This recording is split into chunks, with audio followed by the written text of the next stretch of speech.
Right, we're getting into the home stretch really for where I want to be with these particular batch of figures. As I said, I probably haven't done them as well as I wanted to, but I've tried to be as quick as I can be on these, which is probably where the compromise is coming from. So I'm going to do a 61B PT Brown on the side of the muskets. And again, I'm not going to worry too much about trying to, at this stage, put any sort of grain effect on here. I'm just literally doing a section along the musket like that, along the top of the weapon, along that edge there, you can see, then down a little bit, really just to lighten it up and pick out the colour. Same thing with this one.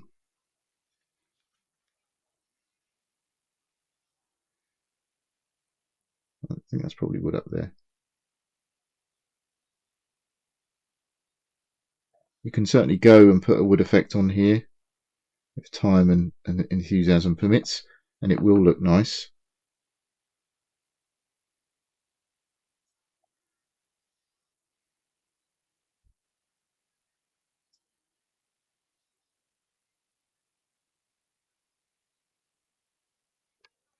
Okay, so we've got some fairly basic painting here in terms of the figures. So what I might do is have a quick look at two areas before we start to really finish off. One of those is on this figure here, the second samurai figure, and whether I want to put a highlight on the armour. It's quite bright already, but I do feel like we haven't got as much depth of colour that I'd like, so I'm going to try that by locating the C in the terracotta triad, and it's in here somewhere. There it is. So as you can see, that's very pinky looking. So I'm going to just try a little bit of that on some of the armour, and we'll try on the main body piece first and see if it gives me an effect that I like. And again, less is more when it comes to highlighting.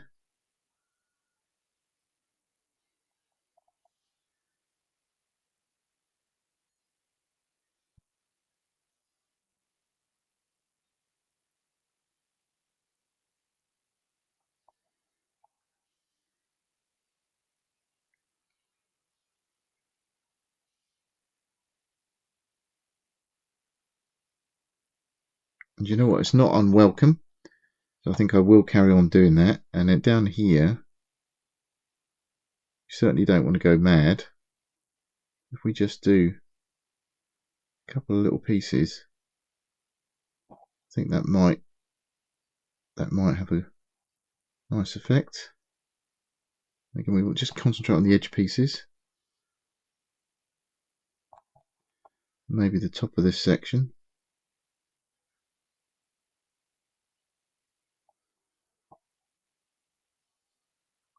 That bit there, but catching maybe. And then at the top of the armour and the helmet here, just around the peak there on the edge.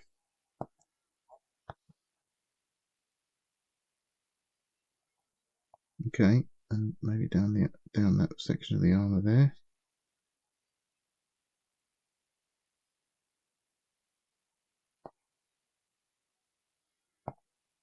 Okay, and then back round the reverse side of the figure.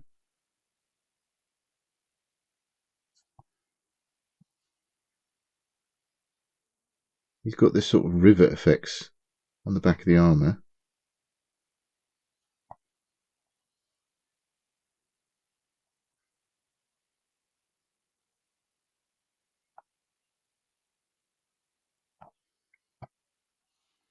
And then we'll try and draw into the centre of the helmet again.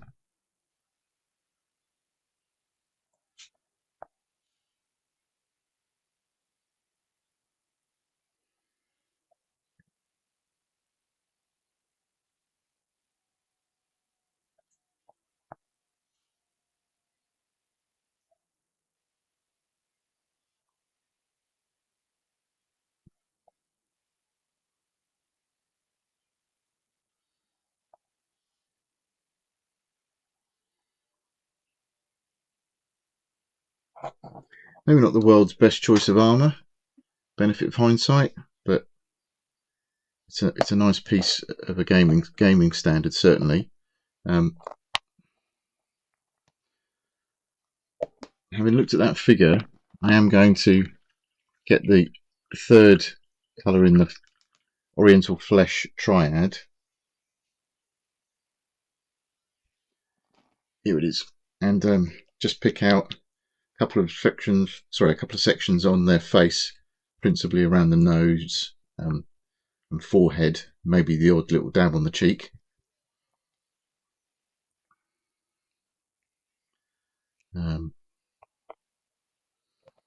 So that's the sort of colour you're getting in the paint pot, in the lid, as it were. I'll mix that up quickly, and we'll start to have a little look at some of the figures. I'll start with the main guy, actually. And again, very sparingly, putting a little bit of a lift on the cheeks. And that's enough, you know, real gentle little dot on him. Same with this guy, just on the bridge of the nose, on the cheek there, maybe on that lower lip. And that's enough. This figure's probably a bit more challenging. We'll have a little look and see what I want to do here.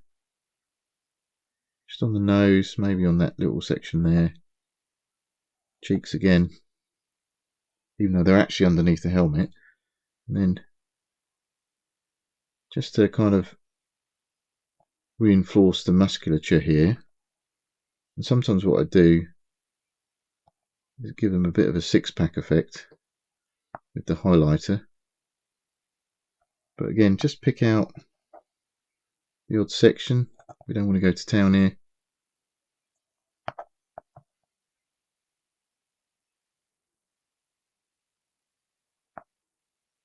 Just to reinforce certain parts of it that you think might catch the light or be particularly prominent. Okay.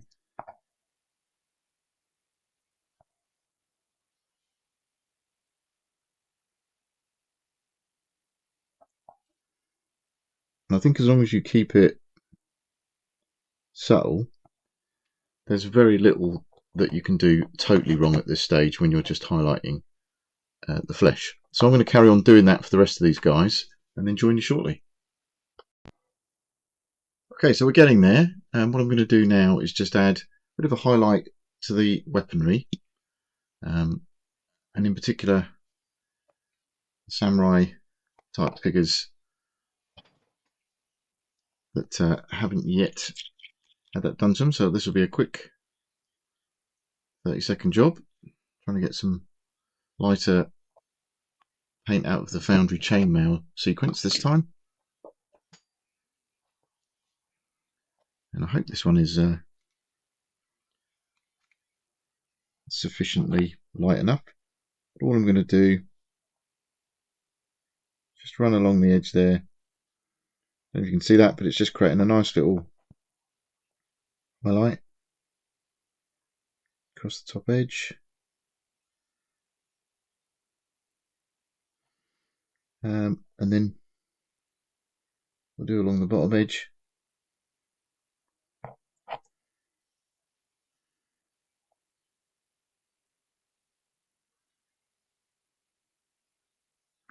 Just like that. I'll do the same thing to this weapon.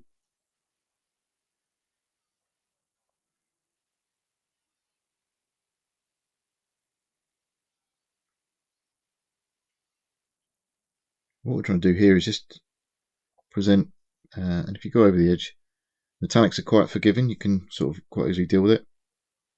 If what we're trying to do here, as I say, is just create the impression of either light catching or the very sharpened edge of the blade.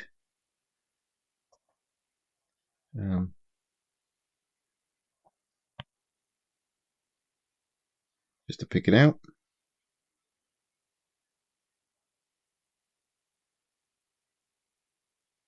There. Okay.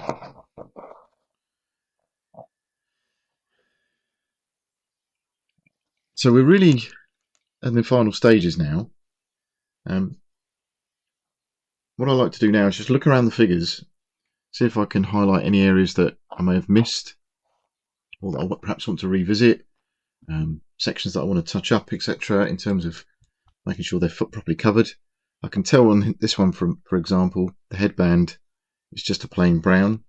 Could leave it like that, but just for completeness, I'm going to take a lighter colour. In this case, an AK 11422, a khaki ochre, sorry. And then let's just gently pick out raised parts on that.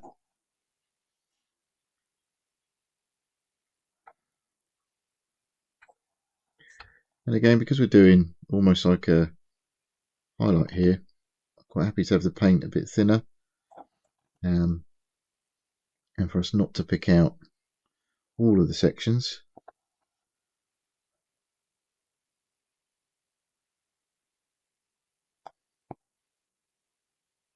Because we want to leave a bit of depth.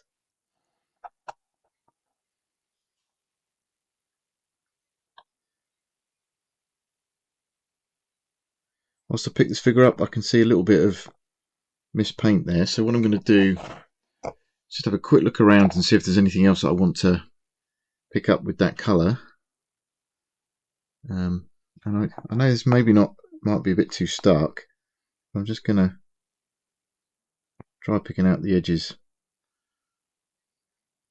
on the straps around here.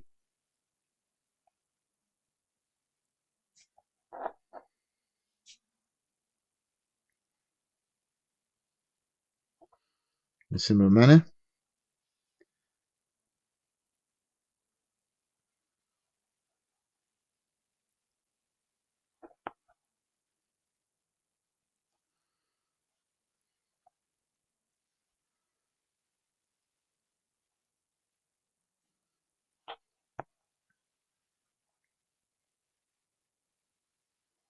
And I can see as well that around the base of the trouser here, we need to get the edging in the storm blue for a couple of reasons. One, I've got it a bit brown at the moment. And number two, there's some sections where the metal is still showing through. So we need to address that. Okay. Yeah, we're trying to just pick out enough there that we can see that detail. Probably going to do the same thing on this one. Yep.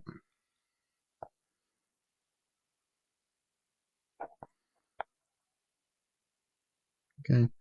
Again, just lightly draw the paint across in a few of the raised areas, and that'll be ample in terms of picking out the relief or the higher detail.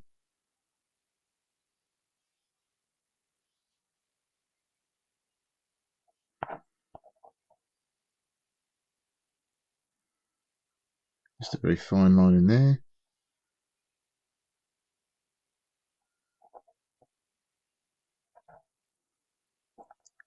Around there. Excellent. Is there anything else that we need to be addressing? So I'm going to make sure I do the hair on this one. I'll check a few of the other highlights on some of the hair.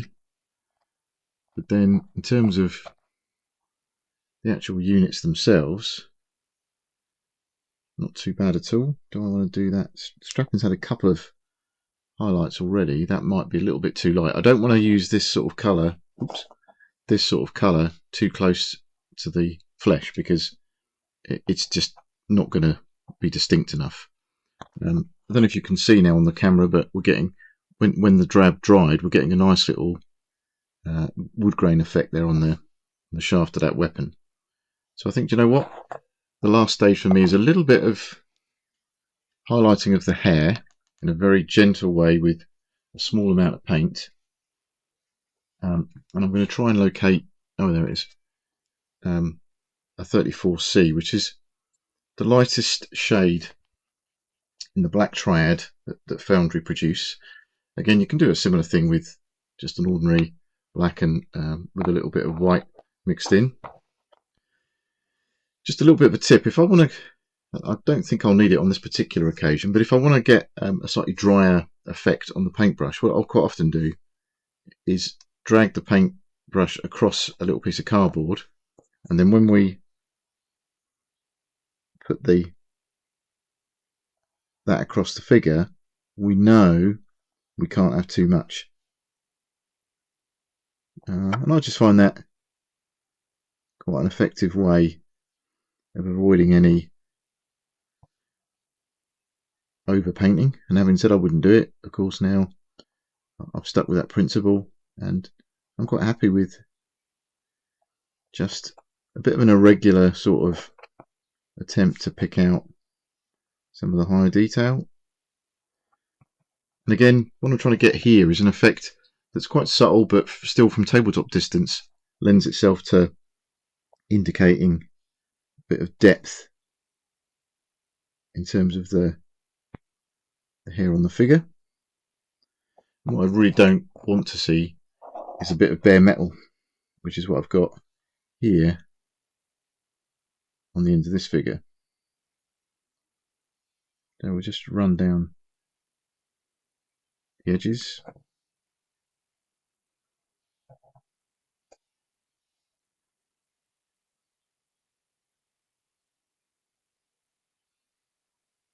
There's a particularly large section I will just sort of neatly put the paint on directly without trying to take the edge off of it. And it's a hard one, because it's a hard one to describe. Perhaps there's a better way of putting it, but I don't mind a bit of lightening, and occasionally when the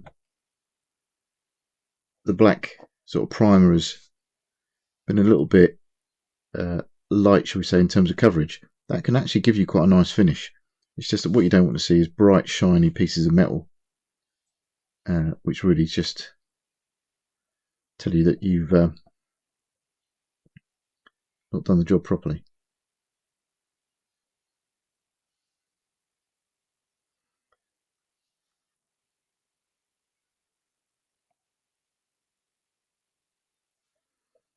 Okay, there's probably enough on that one.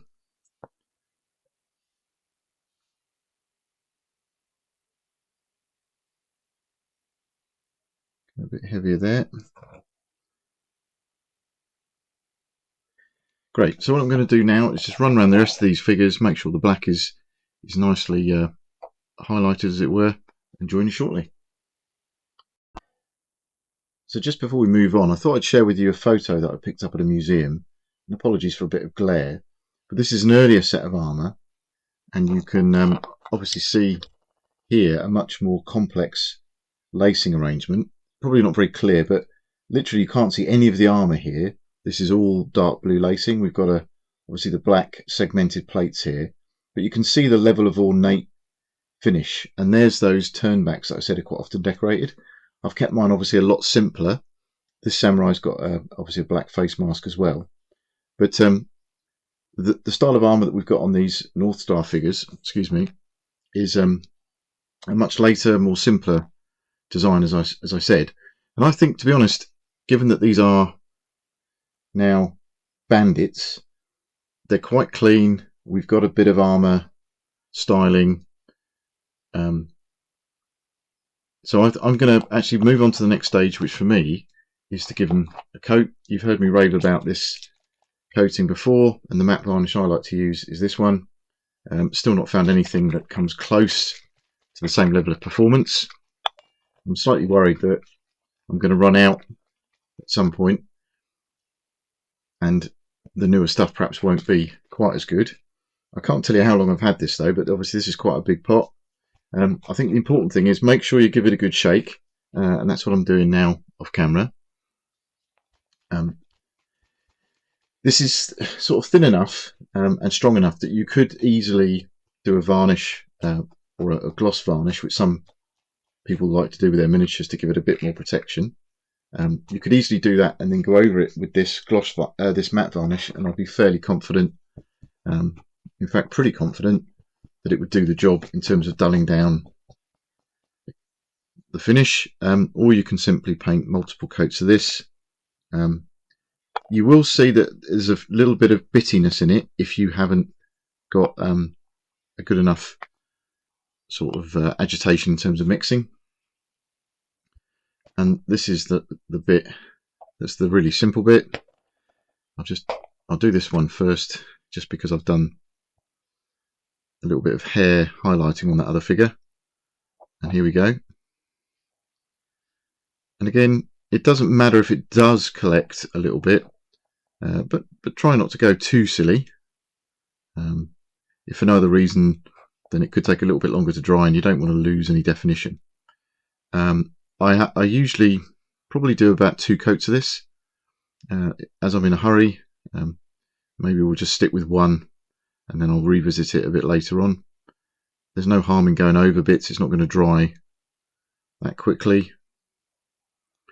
But hopefully you want to just make sure that you get into all parts of the figure. There's nothing left uncovered. Obviously the key points are the bits that people put their fingers on when they're picking up the miniature. But obviously try and keep it on the base. Just going to move him over there. Excuse me. So he's out of the way. Move these this way. So all I'm going to do now is run down the rest of the group one at a time, finishing off the varnishing. Try and keep the sort of gaps between the arms and the body clear. That's really the only sort of challenging bit you've got here, is to make sure that you don't overload that with paint and create some sort of film in between the two. Make sure you keep all of the elements of the figure nicely covered, as I say.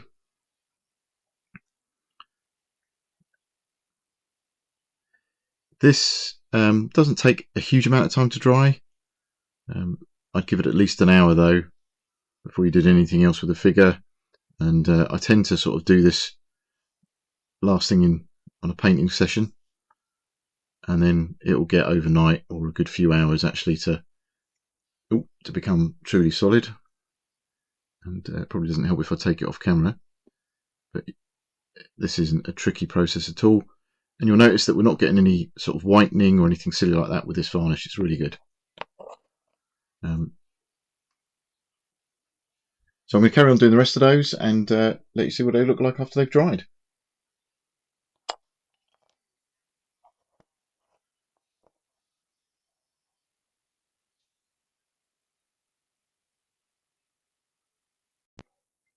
So here we are after the varnish has dried. The viewer that's followed this video carefully will realise that I missed correcting a mistake which I said was on one of these figures. This one here, if you can see that slightly metallic looking shine there, that's because I forgot to do the bottom of the trousers that had been below that sort of tie on the sort of shin guard type armour arrangement. So we're just going to correct that with the Storm Blue. And again, the nice thing about that AK varnish is that you can, it doesn't sort of prevent you from going back and tidying a few things up. I can also see that we've got some brown there that I want to rectify as well. So here I'm using the B, or the mid shade from the Triad.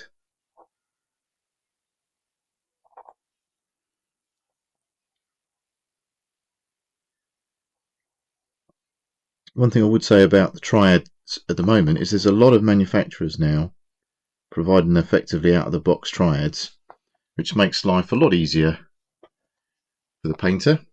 Nothing stopping you doing your own Triads, and I've quite often done that myself, but really appreciate the convenience of just picking up something that's already sort of designed for that purpose. So in a similar vein, I'm just going to put the brown base on those tidy up areas. And what I'll do is I'll check around the other models again, do the same kind of thing, always round. Nothing worse than sort of effectively thinking you're finished and then you're not finished, if you see what I mean. Just tidy those up. It's never as important on the feet because quite often the basing obscures it, but again it's about knowing what's there and what isn't done properly.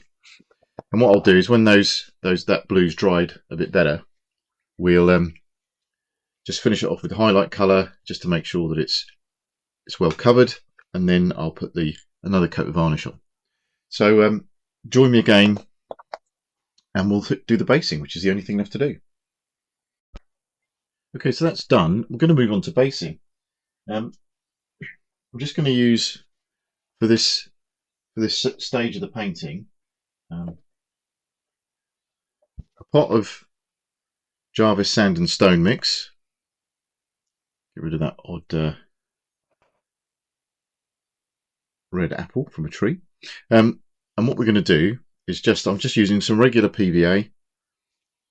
And what I tend to do, and this is a little bit cold out in the paint room this evening, so this may take a little bit of encouragement to come out. Let's move all the pots out of the way. I've picked up an old brush, but one that is still fairly pointed. So this is a size 0 brush. And then what I tend to do is, let me see if you can do that without obscuring the view for you, is I just put an amount on. That's probably a little bit too much. Get the brush, make sure we take the white PVA glue into the recesses. Obviously you saw me earlier paint this with my normal English uniform base.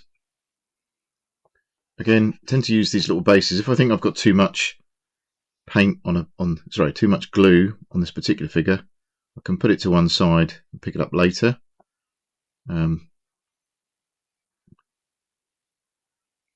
if you're going to use PVA, I mean, there's plenty of other glues around. I did my Greeks recently with the Kraut cover tacky glue, which worked really well. But I've just gone a bit old school with this one. The PVA was the first thing to hand, and I want to try and make these blend in with the rest of the figures that I've got. And that's it. So all we're going to do is give it a little bit of a white brown, but don't knock off all of the surplus. Put that to one side, and we'll let that dry. So basically all I'm going to do now is run around these other figures, do exactly the same, and then we'll move on to the next stage once everything's dry. Okay, so I thought I'd interrupt myself in terms of this basing process to really focus on the fact that you don't want too much PVA glue on this base. If you do, you can get build up of the sand or whatever base material you're using, and it actually creates more problems than it solves. All we're trying to be helping, basically the only time you need any depth is around this area here where the figure's base for casting purposes transitions to our decorative base that we're completing now. And you don't need too much glue at all to achieve that sort of effect. And I just thought on that first one that I'd run through, I gave the impression that you needed quite a bit. You absolutely don't. And certainly you can spread this very thinly. After all, the relief that we're creating on this base is generated by the sand or basing material, not the depth of the glue. So as I tend to go through this process, I naturally seem to use less glue on each figure without really affecting the overall result. And as I said, on the odd occasion where I've done way too much, that's the time I've got problems, because you get this unnatural sort of bulking, and it takes time a lot longer to dry, and you'll just end up using a lot more glue. So really, as I say, the only area to focus on is that transition. So quite often I'll circle round this base and then just lightly drag the PVA or similar sort of glue away from it, so that you get that natural sort of depth around that figure base. Dip that one into the mix off camera, and there you go. So only a few more to do, and then we'll let them dry and we'll do the next stage. Okay, so here we are with the figures nicely dried. They've actually been left about a day and a half actually. And all we're going to do now is just bring this into focus. Return the surplus to the pot. Excuse me. Scrape off any surplus. I usually give it a bit of a flick underneath. Test the surface to see if there's any real loose bits, and then repeat the process for all of them. What I've also done here is I've mixed in a few extra Perry figures that I painted for an existing warband, just to give a different option. And you can see how the lacing just differs a bit slightly there, and it's just a little bit nicer, I think, because it's not quite so in your face. So I'm going to shake those off as well. The reason I included them was for a bit of information around these multi figure bases here. Let me just sort of sort this out actually. Hopefully that'll, yeah, there we go. And how you do them. And what you will find is it's really easy to get the edges caught. So what I tend to do is obviously run around with your finger, but obviously the first goal is to try not to do this. Then I get a flat edge and try and scrape it around if I need to. These are actually quite pointed. I've probably been better off choosing something else, but you will find, let's use the one that I've done, that even if they seem to be, let's shake the other one off, quite tight fitting, as long as you don't put glue directly into the recess, as it were, you'll be fine with these three or multi sort of figure bases. There you go. So they're fine. Oh, excuse me. The only thing I would watch out for is you do get a little bit more warping on these because of the size of the base and the thinness. But you see that's quite flat. So that's done quite well actually. I might use one of those for some of these figures as well. So let's quickly do this. Knock them off. So I'm going to just get the surplus knocked off of these and join you shortly. Okay, so I think I've mentioned it on other videos, but the what I've done with my existing Test of Honor figures is to put a wash over the bases and then highlight. And the stuff I use, which is unbranded well, not marked, is the product produced by Bacchus. What I would recommend is always keep it in a plastic bag, even though it appears to have a nicely screwed tight top. You'll see that this one's split as well. Again, that can happen as the plastic gets a little bit older. But what this does, if we open it up, is create a very nice sort of wash effect that I'm going to place over the base of the figures, just to deepen or go into the recesses. Let me get quite a bit on here. And this is a bit thick actually. So again, this is the sort of thing that you can activate a little bit more with a bit more water. So I'm just going to, off camera, pour a little bit of water into this one, just to get a little bit more fluidity into it.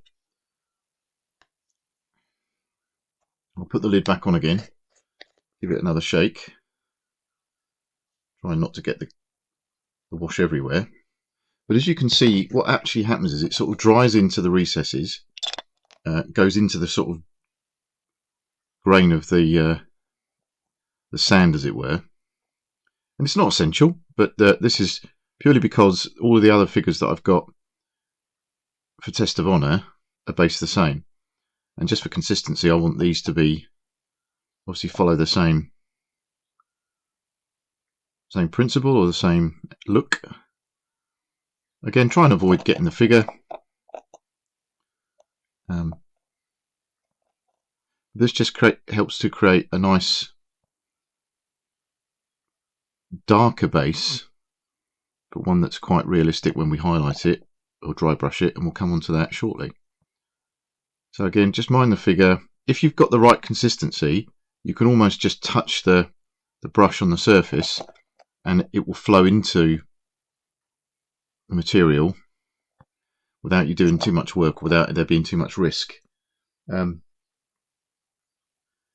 So yeah, just a question of now of doing that for all of the figures. If you've got sections like this where you've got stone, you can go over it or you can leave it just as you prefer.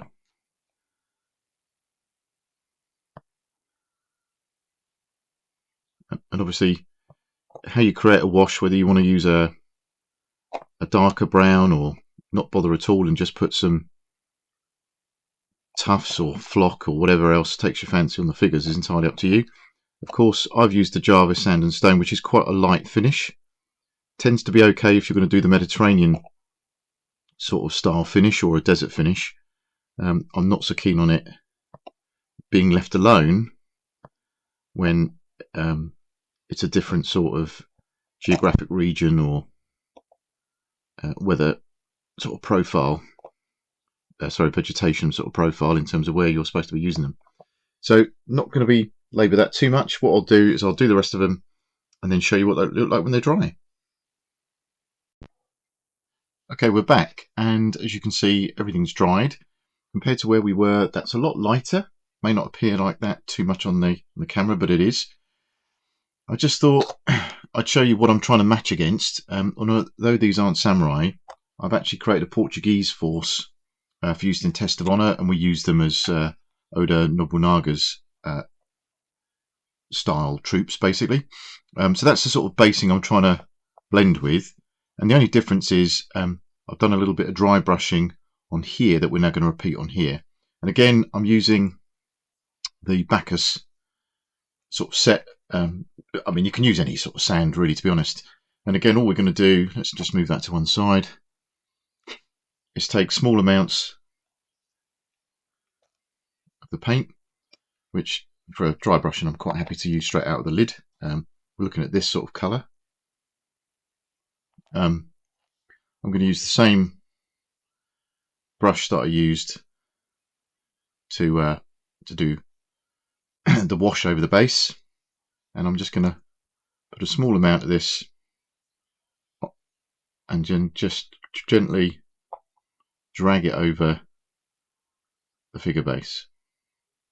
And as you saw on the base I'm trying to match against, I'm going to put some tufts and various other things on anyway.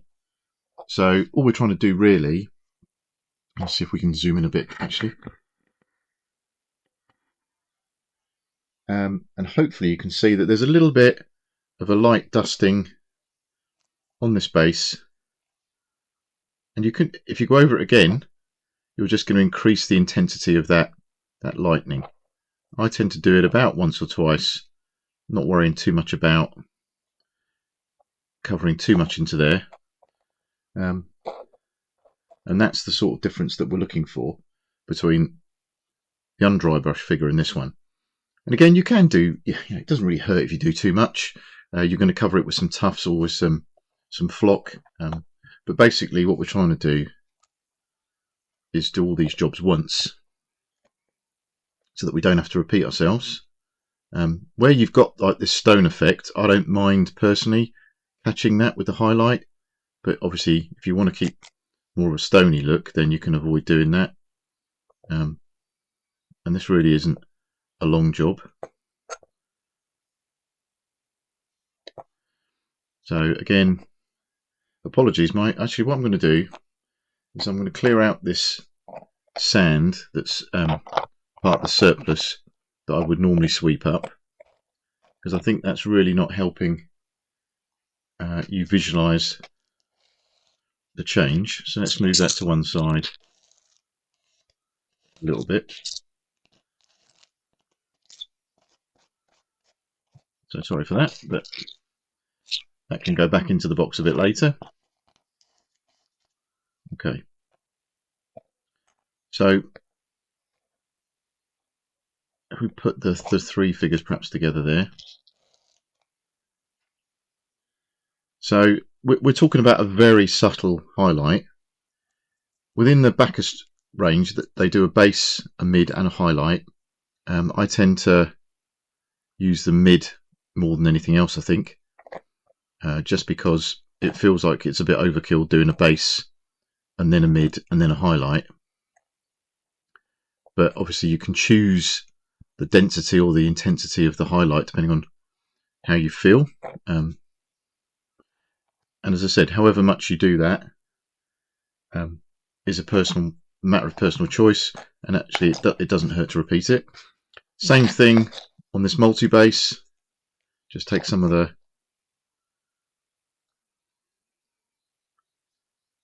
highlighter, and as I said, the important bit is not to go inside. It doesn't matter obviously with the highlight, but obviously I've tried to keep the glue out of those recesses. And again, I will decorate or enhance this base with some flock and with the odd tuft as well. But yeah, so basically I'm just going to carry on doing that for the rest of the figures. Maybe on a slightly darker miniature you'll see more of the effect when we get a bit of paint on there. Excuse me.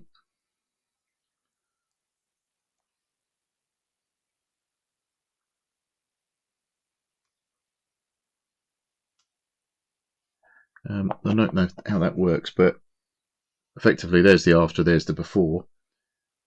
This is actually a rogue little model apple from a tree that I blocked the bases of, and I keep finding tiny little apple pieces on when I actually use the sand. But there you go.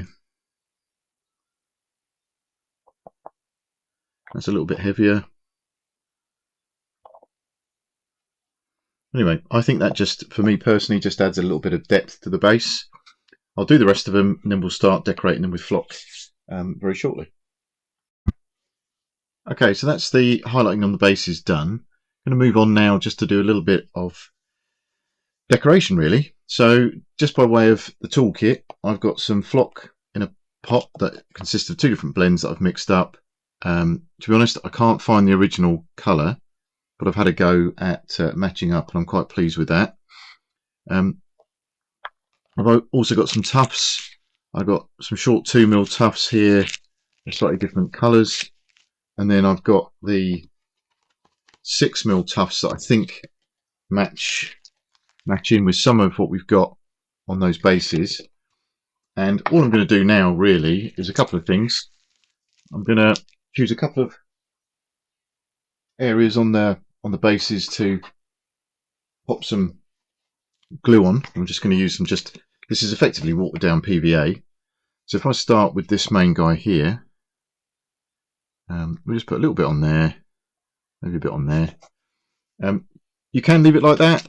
What I tend to do is get a cocktail stick, just spread it around a little bit. Sometimes that's all it takes, and then we'll just pop a little bit of flock on. I give it a push down. I still haven't found my static applicator to try that. But what I'll do is I'll do this in a couple of stages. So I'll do some areas on some of the figures in flock. It's quite light touch on the rest of the army, so probably one piece of flock on each figure, if that. Then I'll start popping the tufts on, the self-adhesive tufts, and then I'll give you a look at the whole finished up article. Actually, just before I go off camera, just in case anyone hasn't used these tufts before, this is a 6mm tuft, self-adhesive. They tend to break off in strips, and that's the tacky bit. I tend to get an old file, and you've got to go a bit careful here because sometimes they can be a little bit large. But if I put one of those on there, and you can trim them down, they just make quite decorative items. So I tend to use a thin file and push right into the centre. You can glue it as well if you want. You have to find that to use it on a figure base, you just really have to get the right sort of size of tuft and then pick the right sort of figure out. So I tend to do it on ones that haven't got a lot else going on. So maybe I'll try it there on this guy and see what I think. You know, we've only got 10 figures in the army. I'm not going to go crazy with something as big as that. But the littler tufts are a lot easier. We'll just take one of those off, he says. Oops, when I pick that up, probably needed a pair of tweezers really. And let's move those out of the way. Bring this one forward. Pop that on there like that. And